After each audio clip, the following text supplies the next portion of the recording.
So, now, I know there's a lot of questions that, but let's see what we can do. If I can't answer it, we'll write it down, I'll research it, I'll get you the answers. Okay, I am the owner of this McDonald's. Okay. And the McDonald's in Lake Elsinore. I went to your presentation in Lake Elsinore. We filled out the 602 letters for all of our restaurants that we have that are covered by sheriffs. Okay. We called the police here last week or 2 weeks ago. We call the police all the time. And I come from a police family, so I understand that this should not take up so much time.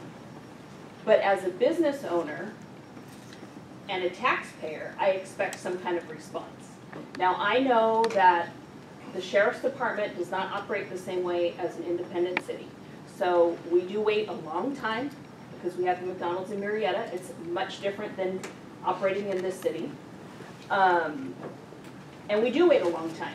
But what I do not appreciate is when we do if we do get somebody to come out, 2 weeks ago, they said, well, you don't have a 602 letter. That is not true. I handed them to you when we were in Lake Elsinore with all of our addresses on it. Okay, so that was the response 2 weeks ago. Or the response is, well, they want you to leave, so can you just move along? So that person will move to the island until they drive away, and then they come right back. I mean, I have hired security at our restaurants here.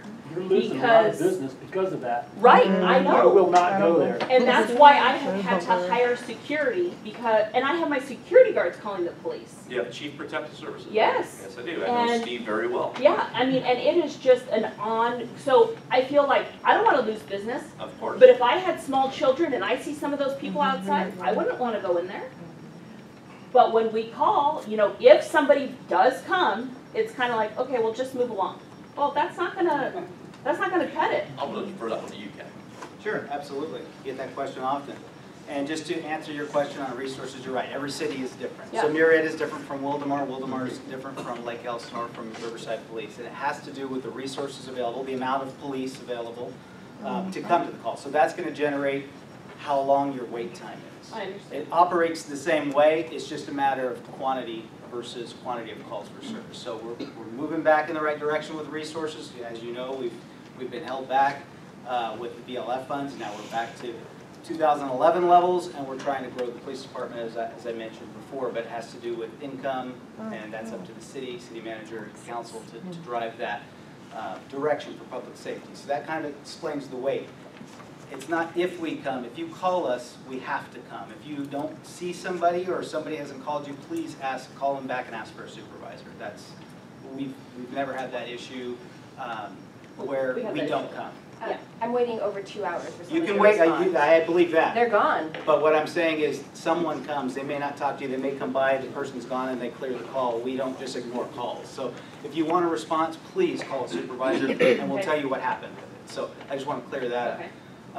And your other question was, did I answer that? What was the other question? The 602 letter. The Now, 602 letter. there are 602 letters there. I know there are Yes. because we've dealt with it. So we have I don't know what his name is, but the security guard actually called him because he's got a lot of mental issues. But when the officer came, they said, well, you don't have a 602 letter, there's nothing we can do. So when she told me that, I was like, that is not true. I turned it in for all of our addresses when I went to Lake Elsinore's meeting like this. But Was it close after you turned it in, maybe just a paper? no, it's been months since we Okay. were in So Elsinore. this was a recent thing that this happened. Was What, it 2 here? weeks ago? Yeah, here. Here or in Elsinore? No, here in Here. Wildomar. Okay. Elsinore, the ones who cover our area in Elsinore are much more responsive. And in Menifee, they almost operate like a city police department. I mean, they are on it in Menifee. They've really. So again, I want to explain to you, the Lake Elsinore Police and the Wildomar Police, they all operate out of my station. It's the No, same people. I know. So it has to do with resources as far as, I think what you're seeing is the response time. Menifee is also Sheriff's Department. Right. And they have a lot of resources. They have a lot more officers there.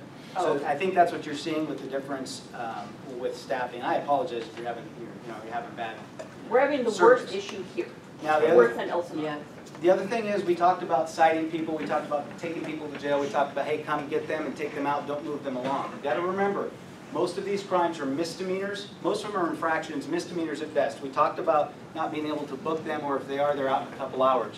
So although people like Rob and Pop teams who aren't connected to patrol, they have the time to take 2 or 3 hours out of their day and write the paper and go to the jail. Our patrol officers who are already short-staffed have to balance their resources with all the calls for service on the board to say, now that sergeant has to say, hey, you know, can you move them along or give them a site in the field and move them along versus taking them to jail and now taking an officer, maybe only 1 out of 2 officers available, out for 2 or 3 when we have several calls pending of higher priority. So we have to balance those resources. It's not an excuse, it's just reality right now until we get those special teams, if we are able to get there, to tackle some of those problems. And that's why I want to get those teams in place so we can see some of those differences. But we have to balance patrol resources with what our basic mandate is. It's calls for service, going there, handling the issue, getting to the next call. Because if there's a robbery or a burglary or a rape or domestic violence, and although it may not happen to a lot of you in the room, it happens on a daily basis. We have to be able to respond in a timely manner to those calls. And sometimes when you only have 1 or 2 officers, I can't take them out of the field for a misdemeanor or a infraction, even though I know it's a big deal. It's just we have to balance those resources. So hopefully that makes some sense. I know Rob's going to look into afterwards, make sure he gets to follow up with her name, and we'll get the 602 issue squared away. What happens is, because he puts them into the system and they're supposed to be scanned into our, you know, our system at dispatch. I don't know if they didn't get it, but the deputies basically just call dispatch, they run the address, and if dispatch tells them there's nothing, they don't have the resources to go research it or call Rob. Rob's off probably or whatever. So, you know, if it's a weekend or something. But that doesn't mean that if for some reason they didn't get scanned in, if we have them at the station, whatever the issue is, we'll rectify, because I don't want that happening. I don't want that happening to you, I don't want that happening to anybody in this room. I mean, we were so happy that we finally got somebody to come, and then they were like, well, there's a. Well, and that's the thing, I mean, even still, you're there, you're the manager. Yes. So even if you don't have a 602 letter, I can walk up and say, you want him gone? Okay, great, can you sign this private person's arrest form? Yeah, that wasn't an option given to me. Okay, you know, and then it doesn't matter, and that's something we can take back and educate our staff in those regards, because it's So is still- it recommended that we have, that business owners leave a copy of the 602 letter at the location? I mean, would that help? Some people do. I mean, it's there, I mean, it's there, and again, you always have the option to sign the private person's arrest form. Okay. And, The 602 takes the place of Okay. private person. but if for some reason, the computer's down, they can't find it, if you're willing to sign the private person's arrest form, by all means, sign the private person's arrest form, click, let's go. Even if we take them back to the station, cite them out there, or we cite them there, at least you know that we're doing something, all right, come on, you gotta go. Because then that builds that case, that builds what I was talking about, taking all those cases in the perfect world, get them to me, so I can write this, a report, send off to the district attorney, so that the next time that person's arrested, or if there's a warrant out for his arrest, he gets held until his arraignment. And maybe that might be 3 or 4 days. If it's on a Friday after 5, that's till Wednesday. What You is, know. what is the reason why the security can't do a citizen's arrest at that point? There isn't a reason. They can do it. If they're working as an agent of hurt, by all means. 602 states that after refusal to leave by a peace officer, property owner's agent, they can be arrested. So your security can make that happen inside a PPA if you authorize it. Yes, I sir. have another question. In the beginning, I think I heard you say something in reference like, you know, you couldn't just round them up and take them all off in a bus or something like that, but. Correct. I mean, that's how they got here originally, though.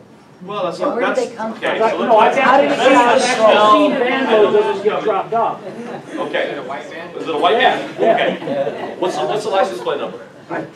So here's the I was deal. on my way to work. Okay, understand that Sefri Ministries, Trying to make a living here. Sefri Ministries, Anchor and Christ, and then Hacienda, God's Helping Hand Ministries, all drive white vans. Part of their program is, you know, you come home and you see like the door hangers? That's part of their program. They put these people to work. They earn their living there. So a lot of times, yes, people drop off people in the neighborhood to go hang the door hangers. And then they look in your car. Well, and that's the thing. Those people that are doing that are usually the ones that are selected, that have usually been in the program 3, 4, 5 months, and they're being dropped off. Yeah, they are. But at the same respect, come 4 o'clock, come 12 o'clock, they're being picked up and taken back to the ranch, taken back to Sefri, taken back to Anchor and Christ. But a few of those people I actually saw just never go away. Well, you know, and that's the thing. This white van has been folklore for years. And I'll tell you this. I'm not seeing things. No, well, but you saw, did you see him pick it up? No, I did not see a Okay, picture. but I'm there- just saying, those individuals that I saw happened to be getting, I happened to be getting gas, and my truck takes a lot of gas, so I was there for quite a few minutes. So I was wondering what was going on, and I actually personally saw Okay. a few of those same individuals never ever leave. Well, here's the thing. Days later, If weeks a later, they're church still there. decides Months later. that they want to give someone a ride, Right, that's on them. right. I can't. Captain Yang can't. I Well, yeah. thought maybe they were coming from another city that didn't want them, you know what I mean? And that- It's like now we're And that's the the thing, recipients of we it. had it so that supposedly That's what I Orange thought. County was dropping them off. So I contacted Lieutenant over at Cleo Lacey Jail, who put me in contact with one of their chief deputies for all of Orange County Jail. Right. And he said that if we wanted, he would pull every GPS of every van that they had for that time period to show that they're not dropping people off. Then where did they come from and how did it get out of Churches. control? Churches will bring The people. people, and they just drop them off here on the streets? Well, you gotta remember too, there are people that can go anywhere, just like you could take a taxi anywhere, or if they're in jail and they say they're a resident of Wildemar, they get a taxi, they'll drop them off in Wildemar. Where do you want to be dropped off? Circle K at Lake Elsinore. They consider this their home, and many of them are actually, correct me if I'm wrong, Rob, many of them are actually from the valley, originally grew up here, went down the path, and they feel comfortable here. So But it just how they seems- got here, I don't know, but yeah, they always come back because they consider this their home, even though they don't have a structure. They consider that their home. So we can't restrict the free movement of human beings without probable cause, so they can go wherever they want. Now, we do give them rights to other cities if it's part of a ministry that they accept help for, right? If there's a set-free ministries where they qualify for a bed, we can have them, give them a ride or a bus voucher to that for that purpose. But we're never just gonna go, hey, get in the van and let's go to Orange County and drop you off. That would be, we could get thrown in prison for that, obviously, and so would you if you did that, so. So this is all voluntary. Those people that come out here, it's voluntary. Just that he was first. Yes, ma'am. Okay, so I've been here over 2.5 decades. Okay. So in your opinion, even though I just heard what you said, what is your opinion as to the reason that I feel that I've seen in the last 12 months, even 2 10 years, months, yeah. more people than ever before? Prop 47 and Prop 57. Yeah. AB 109. Prop 47, Prop 57, the misdemeanor, the drugs being dropped down to a misdemeanor, and the early release of nonviolent offenders. So this is just something we have to deal with from here on out. That's just the Well, way life's gonna be. so when I was growing up, Mr. Brown here's the about deal. Before you get out ahead, everyone, when I was growing up, my dad always said, if you want change, write your congressperson. And you have to. These laws, we vote on these laws. Prop 47 just didn't pass. We voted to have the Safe Schools Act. We voted for that. I'm not saying you voted for that, I'm not saying you voted, but we as a community, we as a state, voted for Prop 47. We voted to make those laws, those crimes misdemeanors. Prop 57, the early release, we voted for that. We voted for that. And that's sad because probably everyone in this room, because you truly care about your community, probably read that, read those and said, heck no, I'm not voting for that. But there are those that sit there and go, oh, I want my school safer. I want more money for schools. All I know is that the list that my daughter came home from high school, holy crap, it's the most I've ever had to spend on school supplies. Because of that reason. Because people aren't informing themselves. They're looking at what the media is telling them to vote on. They're looking at what people are telling them to vote on rather than making the decision for themselves. Not You wanna reading the make fine change. print. Exactly. If you want to make change, we have to look at those state bills and those assembly bills that are coming out and say, okay, no, that's not going to be it. Understand, the lawmakers aren't affected by what we're affected by. The people that complain about what we're doing aren't being accosted at the Shell, at the Chevron. Yes, sir. I think she had a question. Oh, yeah, first. What can you do to keep them away from the schools when the school kids are getting out? Because my 16-year-old daughter was approached by some transient telling her how she sells her body, sucks dick, and whatever else to get her drugs. They always approach her for money. What school? Elsinore High. We can approach that with the school resource officer to get more security out there. Was there anything criminal that he said or did? She felt Could be. dangerous, That's obviously. all that She's a happened. minor. She's a Daughter minor. telling her No, how I- to get the drugs. Well, I just okay. ordered with some She's medicine a minor, every time he comes but in, just how douse many them. times, I mean, I go to Starbucks and I see minors in there committing crimes all the time, screaming and yelling, Never been used acting it. a fool, so. No, she hasn't used it yet. But did she call it in? did she go to Deputy Enriquez, is that Elsinore High School, and say No, Deputy she Enriquez? didn't. She came home and told me. Right, did you call the police after that? What am I supposed to tell him? One Well, of you the just told me. transient You have a we have? transient that looked like this, that he's there every day, that, Well, you no, know, it was a female telling my daughter what she does, how her life is so great, and then my daughter watched her get in the car with some guy and take off. but that's what I'm saying. When did this occur? Huh? When did this occur? This was about a month ago.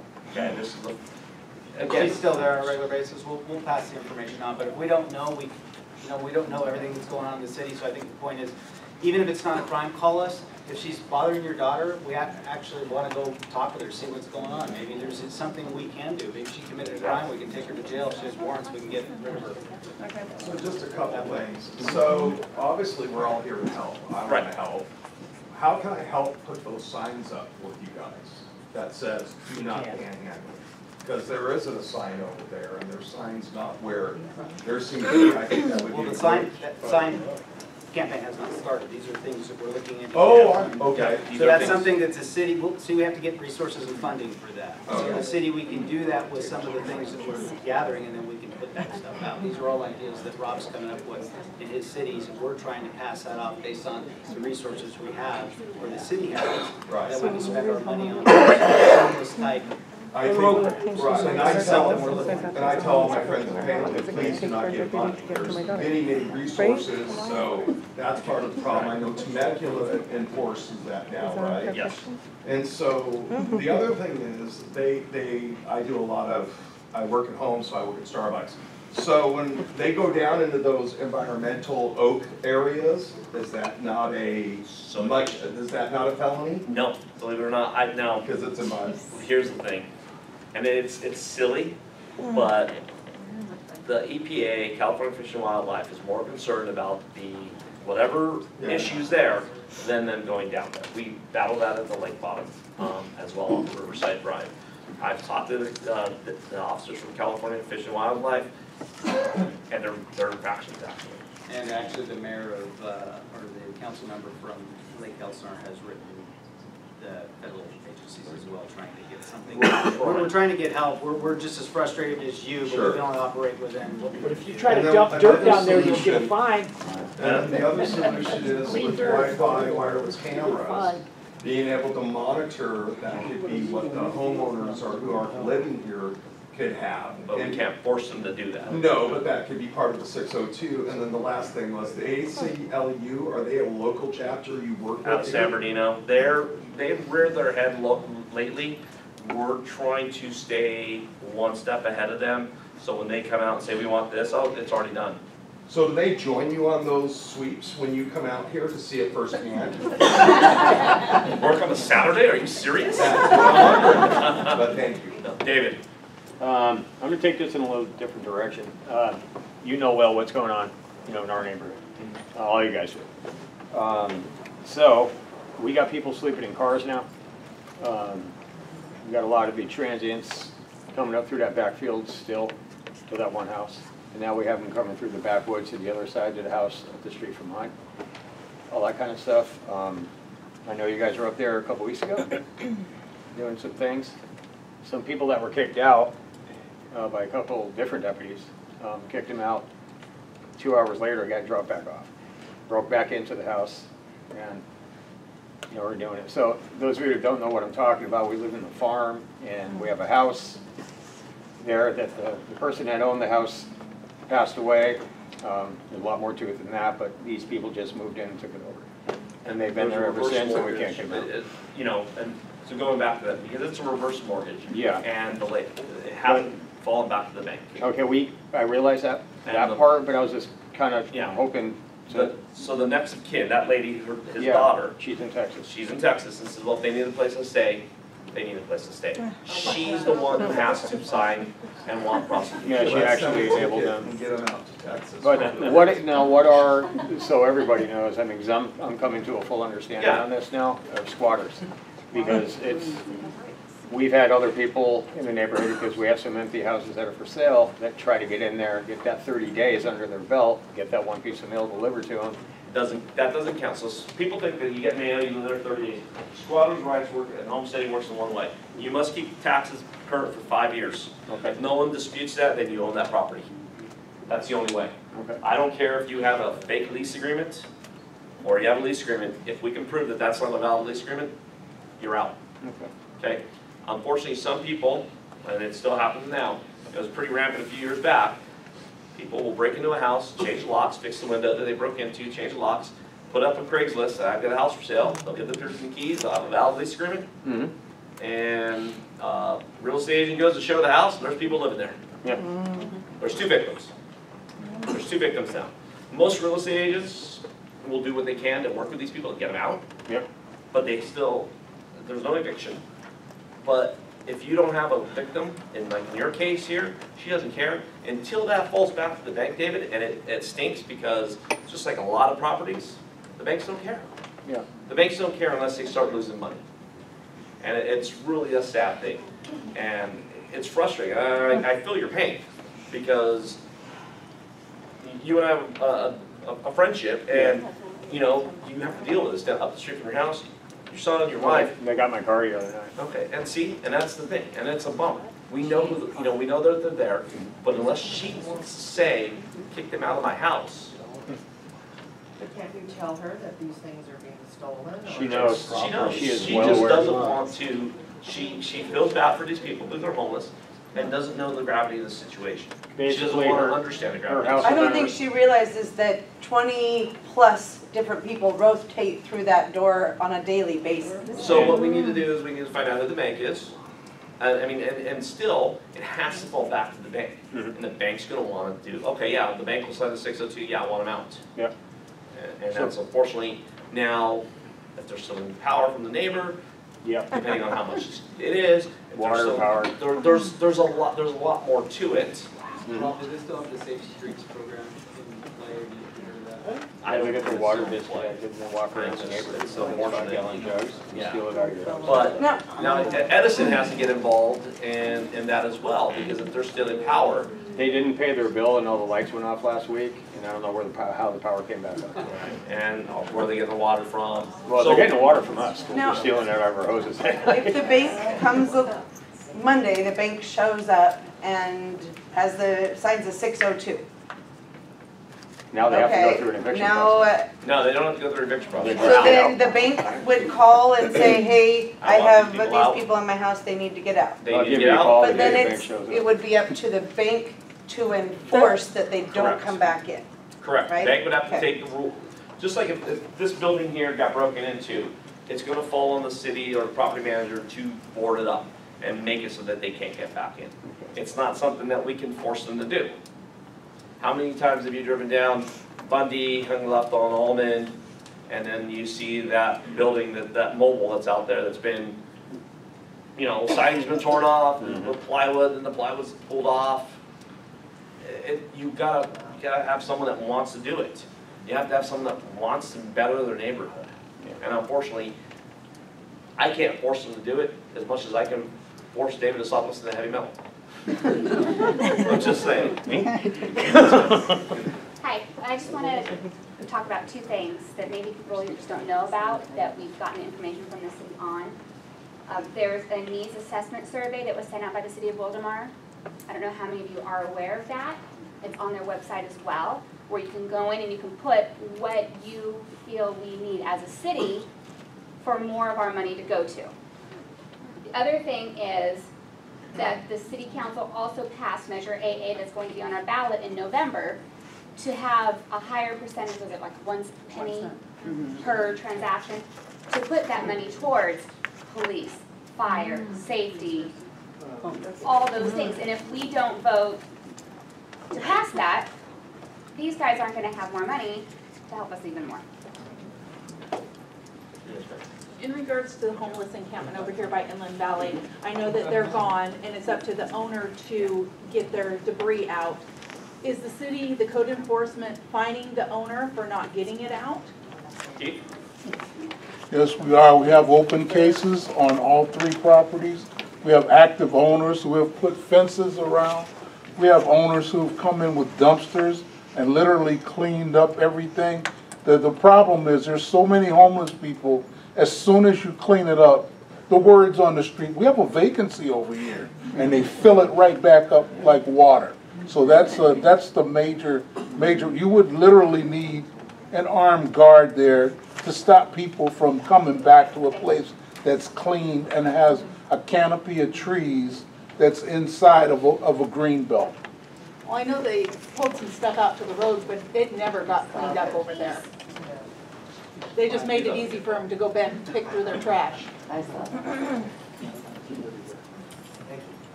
Go ahead. I just would like to introduce myself. I'm Marcia Swanson. I am your Mayor Pro Tem. Ben couldn't stay, but Bridget Moore is here listening. Tim is over there listening. We know, we live right here. We understand what's going on. 41% of the total budget of money we have to spend on Wildemar goes to police. And we still don't have enough. We're back at 2011. Yes, we got some of our money back, but we don't have enough. You talked about the other places being more responsive. They have more people and they have more money. And I know you're from a police family. I know you understand that. But they should get to you and they should take care of you, and I think they will. Well, I can honestly say Tim and I have had many conversations outside of 7-Eleven at 11 o'clock at night trying to figure out what to do. That's when I'm panhandling. That's what he's panhandling. Start a volunteer program. I wasn't going to say that part, Tim. But no, we've had, him and I personally had many conversations and with other partners on what we can do, ideas, things that we can do to better the community. And again, this is a start, and I know it's frustrating, and I know that there's not a simple solution. And you guys got to understand. I'll get to you in a minute, Mr. Cruz. I'm sorry. This is not localized here to Southern California.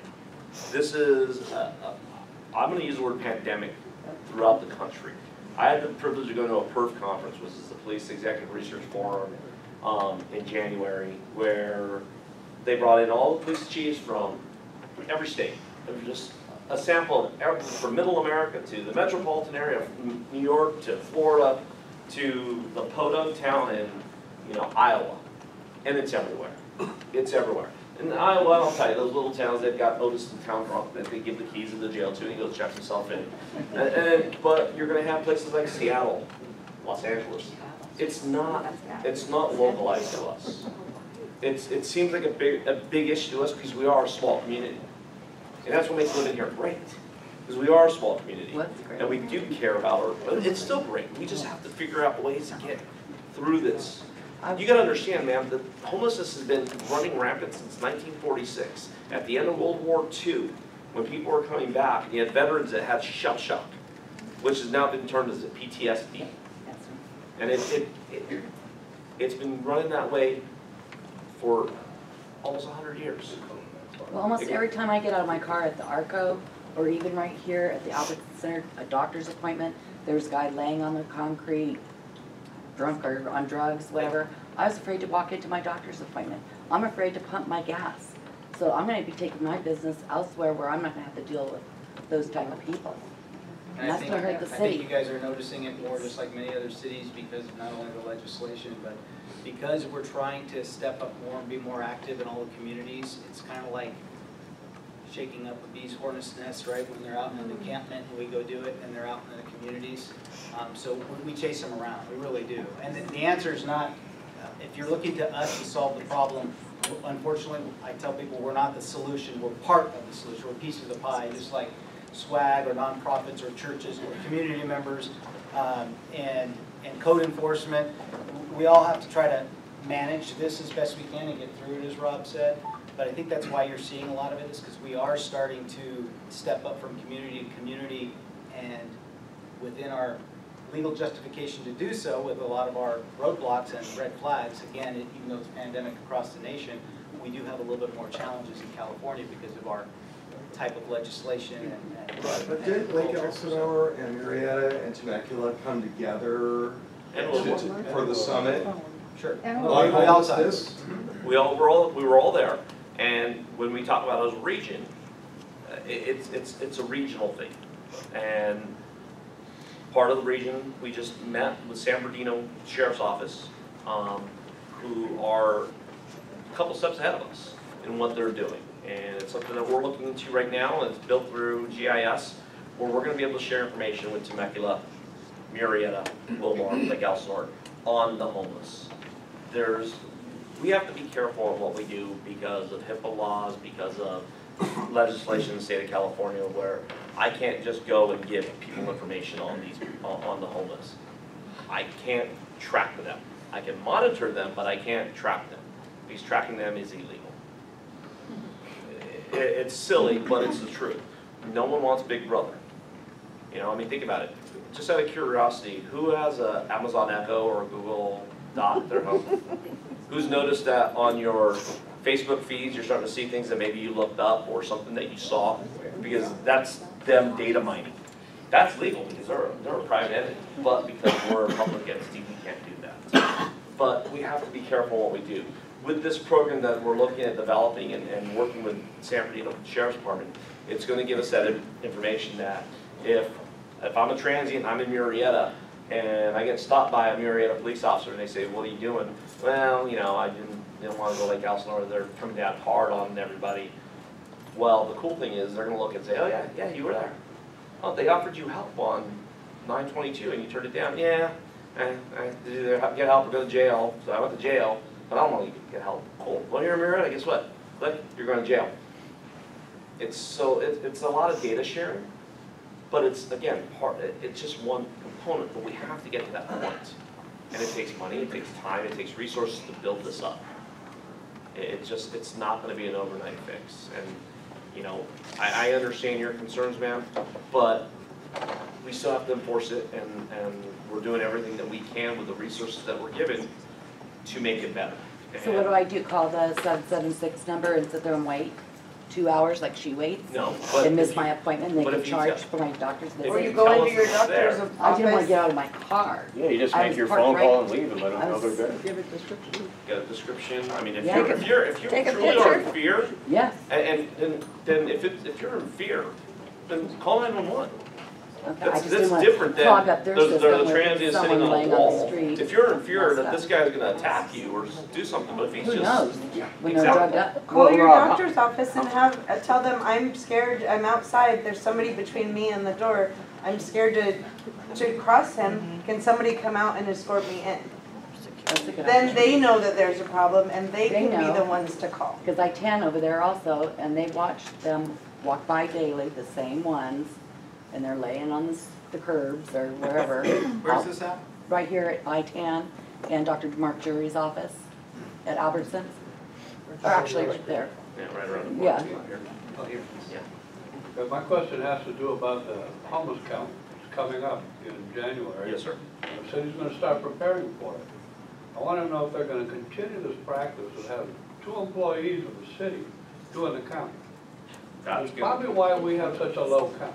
Well, I have volunteered 2 years in a row and was told that volunteers were not needed.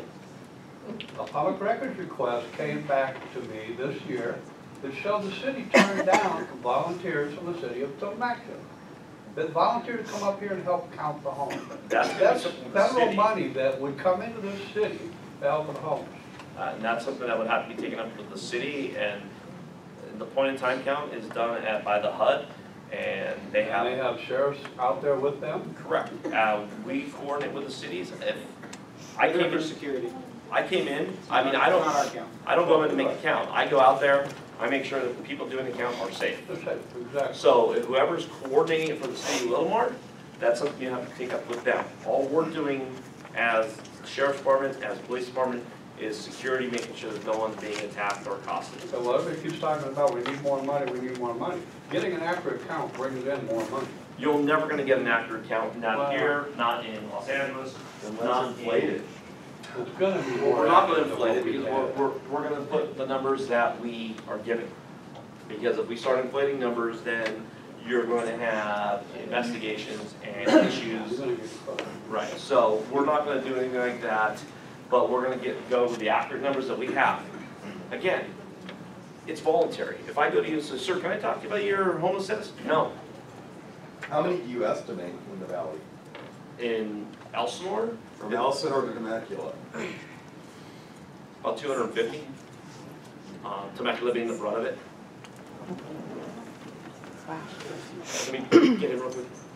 With respect to the mental health issues, and you guys do the sweep, like the recent one, I saw you arrested 54 folks, with the majority of them probably being back out on streets by nightfall.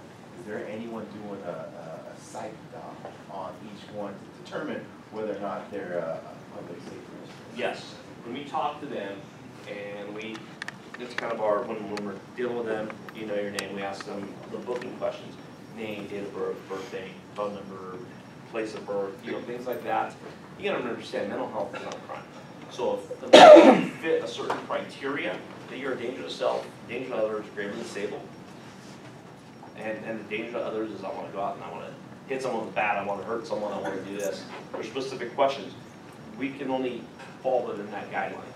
If it's outside that scope, it's gonna take us in So I don't know survivorship. if it's a psychiatrist or psychologist, but it's not like, it's basically going through your standardized questions. Correct.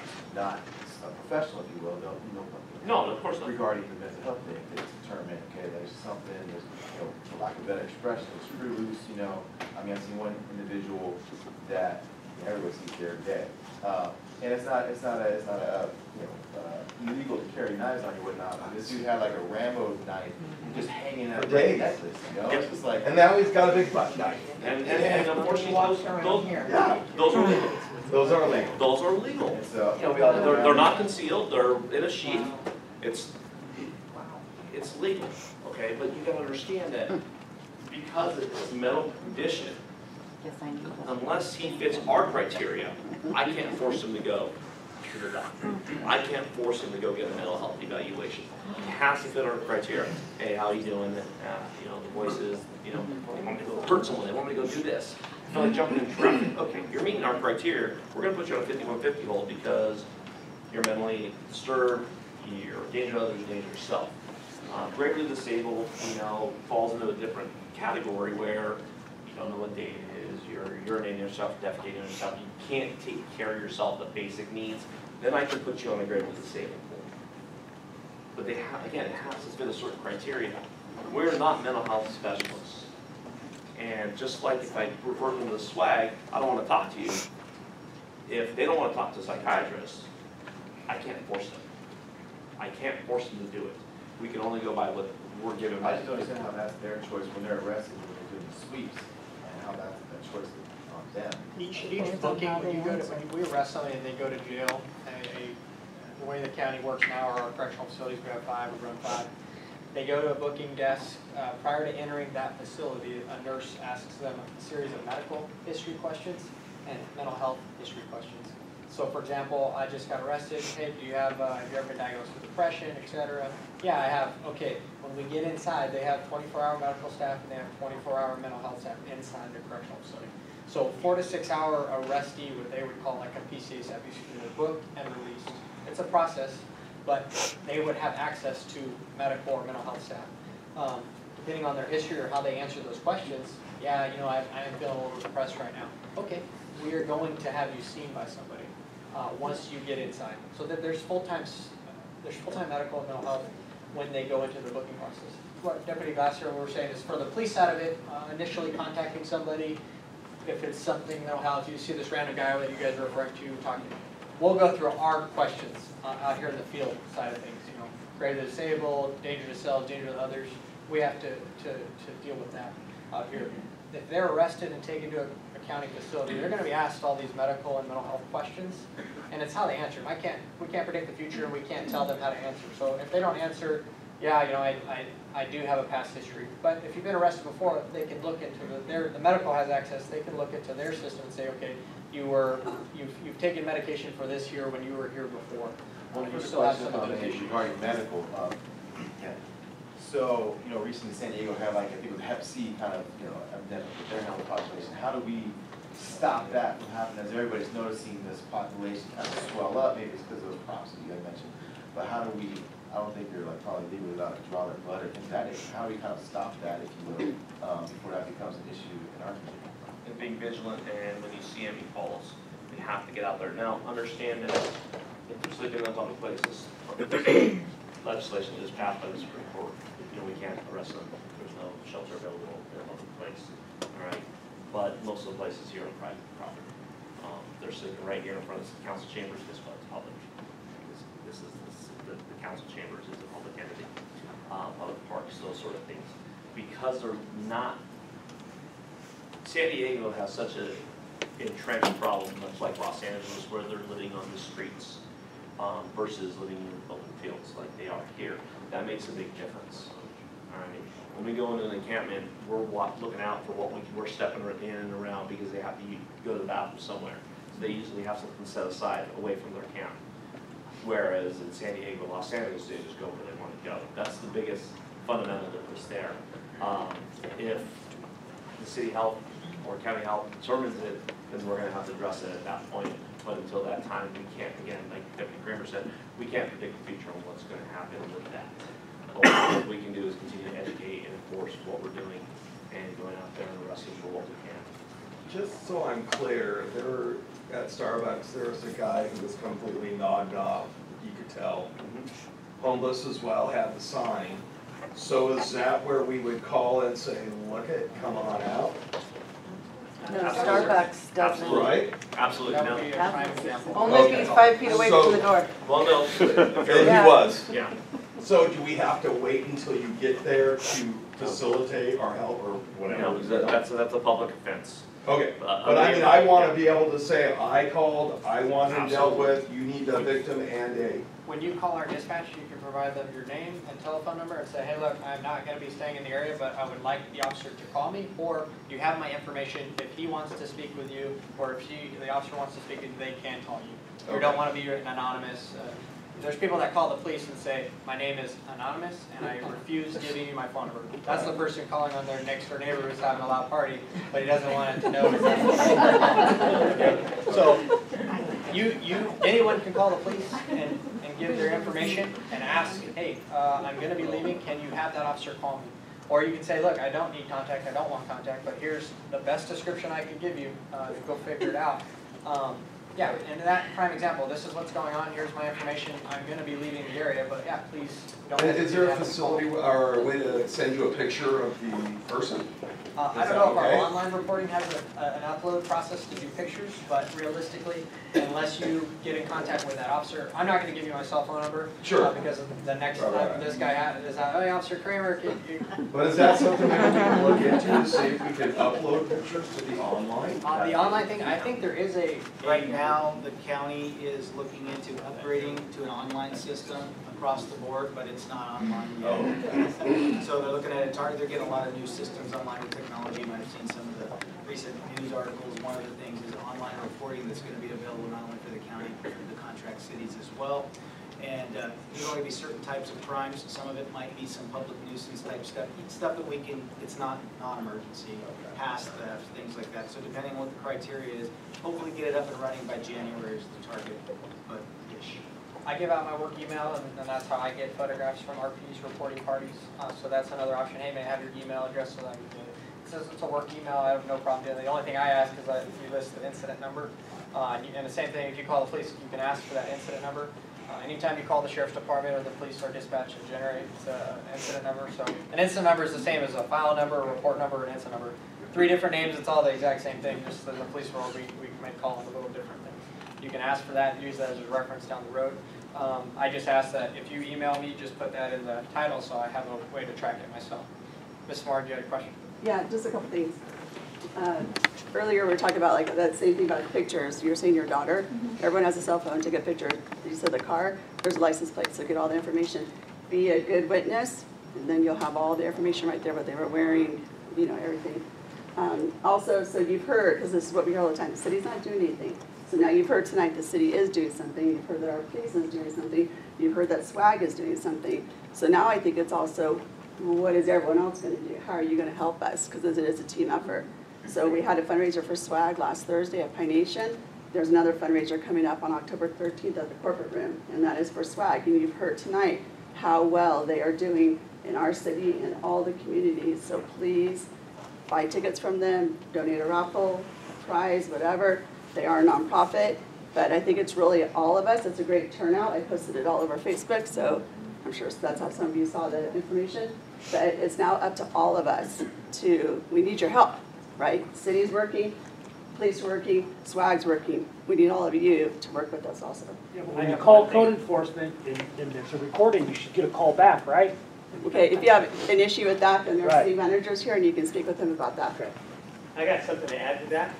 Remember, this has all started even worse with the safe passage to schools. Everybody thought it was about our children, and it wasn't about anything about kids. The state is notorious for writing bills and then gutting them out and putting stuff in that affect all of us.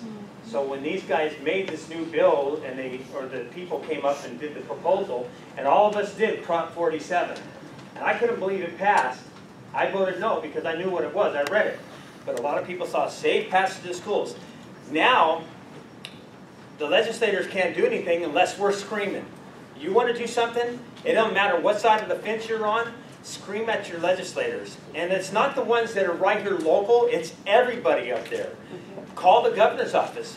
Let those guys know, hey, we're ticked off here. This 47's killing us. You're letting these guys back on the streets that still have...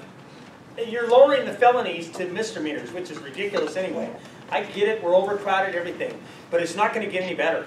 We could throw billions of dollars at this and look at LA with the $250 million. It's not going to change. We have to get these guys to change it up there, or somebody needs to come up with a proposition to repeal these things that they put in here with the fake names. Yep. It's going to be the fake names. It's always going to be that way in politics. So you guys want to do something proactive? The city's doing what we can. We call our legislators. They go up there and try to do something. But it's the citizens that actually have to call. You start inundating the governor's office, I don't care what governor shows up, they're going to get sick of hearing from everybody in the state of California. They're going to have to do something about these laws. And that's the only thing I can think of now, because we can throw money all day long till we're blue in our face, but it's not going to change unless we change those rules. Because we've handcuffed our sheriffs. These guys have done the job, but we've handcuffed them. You know, we get them over here, 6 hours, they're back on the street. It's ridiculous and nonsense. So now it's our turn to start calling every day. Call every day. They hate that. I'm telling you, as a politician, they hate being called every day. I answer all my emails, send them to me. But I like those guys up there, they don't. So anyway. Absolutely. People were actually asking me, what is SWAG? Can they get up real quick maybe?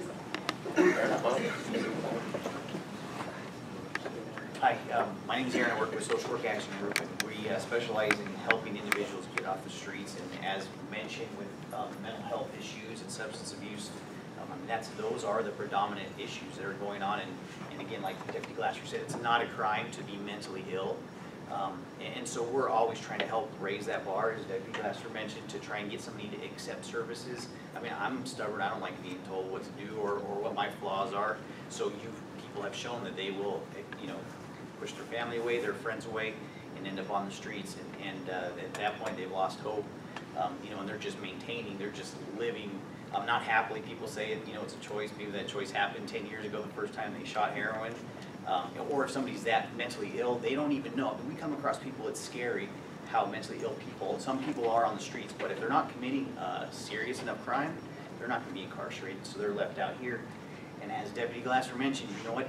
We can't easily fix mental health issues. We can't easily fix substance abuse issues, but panhandling, if we stop giving the panhandling, things would change, and I never refuse anybody food. I'm saying that knowing that we give food to people who are in need constantly. Every day we're doing that. But if we ended panhandling, people would either accept help or they would commit worse crimes, and then they would have to deal with those guys. So, that is the true reality of people stop giving. The McDonald's, when we're talking to people, I mean, one time 5 cars in a row, they bought food to give to people. And we try and stop and talk to people, and stop those people as well to say, hey, you know what, here's what we do. Don't necessarily give to us, but just understand that there's help, there's resources. So, as Ms. Moore mentioned, it is a community. We have to come together, and people have to know that there is help available, but we have to help push that issue. And so that's the number one thing that people think when we talk to people. They say, what can they do? There's nothing for people. Well, there is. We just have to help force that. So. Right. So you were saying earlier that you've helped 108 people. and In the- 67 in permanent housing. So earlier, it was estimated 150. So SWAG, those 5 people right there have already helped 108. But they need money. They're having a fundraiser on October 13th. They need money to operate. They have tickets. Thank you. Thank Three you. of the 6 of us we're just volunteer. We volunteer full-time because we care. We all work for city government, city homeless programs, and we said, we can do a lot better job. We see the need daily, like the officers on the streets. So we said we gotta help pave the way, show that a lot of people think what we do is nonsensical or a waste of time, but we're good salespeople with the people on the streets, and we help convince, we build relationships, and so we're not saying, hey, give us money, because we're never going to be rich. If I would have wanted to do this for money, I would have stayed at the city and had a good retirement, but there's a need. It's people that matter. So we definitely could use that help to increase resources. We've done this with Deputy Glasser, 6 hours a week in this city, 6 hours a week in Elsinore. We have great success when we work together because they know you can go the easy way or you can go the hard way. So Or gift cards. They spend their own gas money, so even gift cards at gas stations or food cards that they can hand out or even for them to eat themselves. What is your website? theswag.org. The swag? Yeah, and just to give you guys an idea, we are from Riverside County. This is our community, and we started working out here because of the lack of resources. And so just to give you guys our stats, and all of this is on our website, within 5 months, we have served 6 communities, and we have served 329 people. We have helped 108 people off of the streets, and this is all verified through partnerships with law enforcement. They're so instrumental. 37 have enrolled in detox and rehab, 9 have reunified with family in 5 months. When we were working at the city of Riverside, our goal, just to give you guys an example, was to get 50 people off of the streets. We've exceeded that. Per year with a budget of like $2 million. We've done this year to date. We've probably received $40,000 for, and that just has covered some of the hourly wages. But everybody uses their own cars. We give our own food constantly. So we definitely have Are those guys success. still off the street?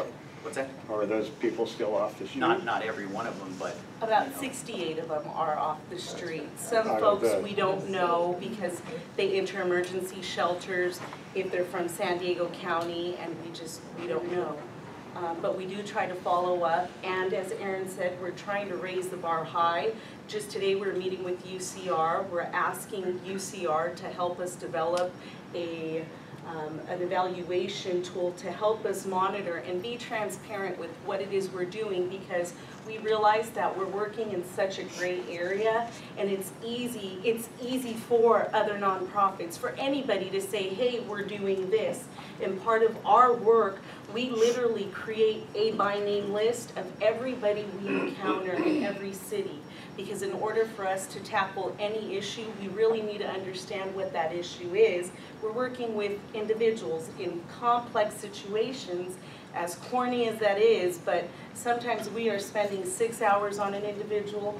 We know deputies can't do that, but that's where we come in, and with our area of expertise, we do literally whatever it takes to try to get these people off the streets, because they're not going anywhere. So this charity night on October 13th, Saturday, Yes. is that what you were referring to? Yes, at the corporate room in Wildomar. It's $35 a ticket and a raffle basket. It's a costume party. We're a fun group, and we're like, okay, let's not do a gala, let's do a costume party. Cool. Well, I saw a drink, so I'm figuring. So we would love it if you guys could. And Mr. Mays says, Where's the nearest shelter bed? the nearest shelter bed is here. To you. It depends on what you need. Norco? Yeah. Well, it could be Norco. Depending on the population we're Locally, serving. There's not, correct, there's a few private homes, There's but nothing in Temecula? there's a couple of private homes. But Temecula will open up the winter shelter probably middle of November, and it's an emergency shelter for December 15th. December 15th, that's when they're doing this year. So, just going back to your gala, what are you guys gonna do, what we talked about? Costume If party. you're still willing. All right, so I'll throw myself out there. You guys can buy a raffle ticket, and you win the raffle, you guys can like throw watermelons at me, throw a pie in my face. So I told him I'd jump on the sword for that one yourself. So, yeah, I know half the station's gonna be there to do that for me, but, you know, that's just something for all. You had a question, sir?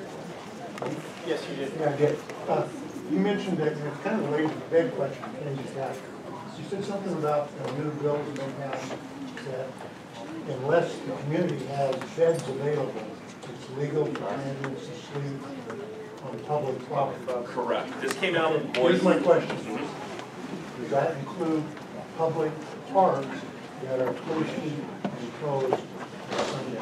Yes. Now, it does, but here's the thing. I cannot arrest you for camping. I can't arrest you for loitering. I can arrest you for violation of municipal code if it's a misdemeanor. As long as I'm not arresting you for camping, all right? And that's the thing. We work around, it's adapt and overcome. I'm waiting to hear from our county council. I read that brief. It's 38 pages. I read it from page 1 to page 38, word for word today. And it's bringing up that if there's no beds available. And what I'm trying to find out now, if I came in contact with you a week ago, hey, I got a bed at Coachella for you, I got a bed at Riverside for you, I got a bed at Hacienda, I got a bed wherever, and you turn it down, are they now violating that, or are we now exempt from that? Because I've already, it's a shelter bed that's available. It doesn't specify, it says a community. If the local community, the closest shelter is in Riverside, then we're going to take them to where there's a bed available, or if it's in Paris, if it's in Hemet, or if it's in Temecula. But I need to get clarification from our council, and I've already got it from Boulevard Council, is that they're okay with, hey, you've offered it to us. But now I've got to prove, how the burden of proof is that I've offered to them is on me now. Now, that's part of what I said we're working with San Bernardino Sheriff's Office to create this database to show that I've offered them. It's what we're going to call, for our term, is a field interview card. It'll be a virtual interview card on using the Esri software to do this. We're just kind of see if it can be built.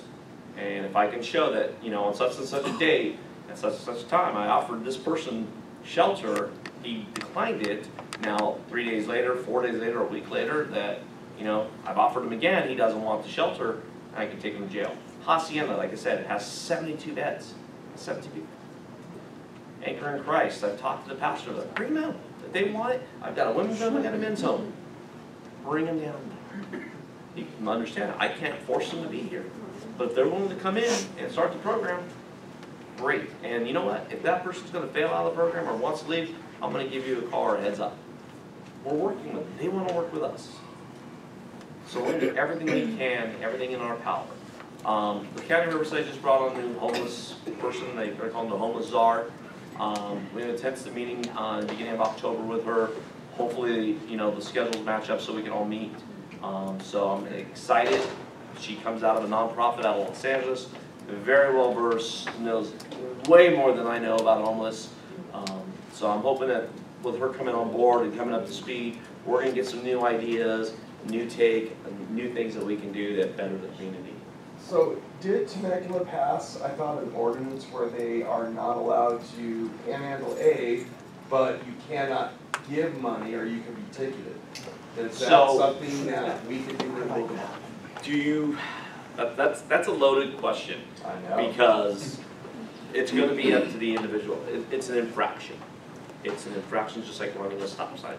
It is at my discretion if I'm going to write you a ticket. Do I want to write you a ticket for being a good person? Or do I want to say, hey man, I know. Give them the one sheeter to refer. Yeah, exactly. I know what you're doing, and I think it's great that you want to help out your fellow human being, but here's what you're really doing. And really, it's an educational thing that we can do. I personally would not want to be the guy to write my mom, who lives in Temecula, stop giving them money, you know, or the grandma, the church lady, you know, the person who just has a good giving heart. I don't want to write them a ticket for doing that. But I do want to stop and educate them, you know. Yes, ma'am. How much of this issue also leads to human trafficking? Not as much as you think. Not as much as they're putting out there. Because again, you're going to see it on Facebook that these transits are being trafficked in and out, and Well, I'm thinking more like she was talking about her daughter in the high school, and people drive by, and I have a young female friend who just walked to her car around here, and guys will drive up to her and start talking to her. So, and maybe this is a topic for another time, but would like to know more of the human traffic issue that's going on around here. Well, and I'll tell you, based on my calls for service, I can tell Deputy Craig, Deputy Baudet, being working patrol for the last 5 years, the number of human trafficking calls that I've taken in 5 years is 0. So there's a lot of rumors go on Facebook about that, but there's never a call made about it. Ma'am, I know you have a question. Yeah, I wanted to follow up on that gentleman in the corner over there about mental health. Once they go into a shelter, I mean, what are the long-term offerings that are available? Is there a long-term Yes. for these mental health people? And is there a direction to actually get them in a stable position, even if they can't hold a job? Yes. Coachella Valley Rescue Mission, for example, has mental health 24 hours a day. They have job training, job placement. They also work with Robeson County Behavioral Health. So if there is an issue that this person isn't going to be able to have it because they have maybe a major learning disability, then they will start the conservatorship program with behavioral health, and behavioral health will take over after that point. Problem is that, again, until that conservatorship is granted, I can't hold them. They're not under arrest. They're there voluntarily.